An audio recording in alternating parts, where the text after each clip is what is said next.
अस्सलाम वालेकुम, कैसे हैं आप लोग? सब ठीक है? ये राज अल्लाह ताला ने आज खोल दिया है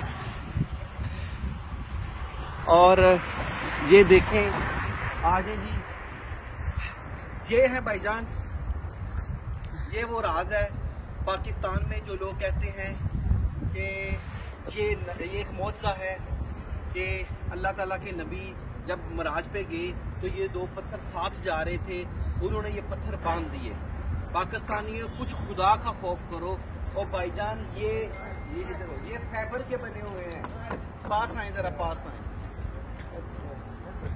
ये फाइबर के बने हुए हैं और ये देखें, ये इसके अंदर ये इसके अंदर एक सरिया है,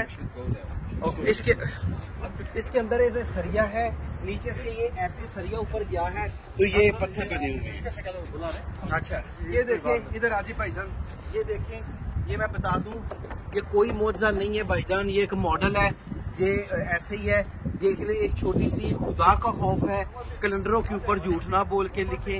अल्लाह ताला ने ये मुझे तौफीक दी कि आपने देख लिया, ऐसा कुछ भी नहीं है, कोई मौजज़ा नहीं है। अल्लाह हाफिज।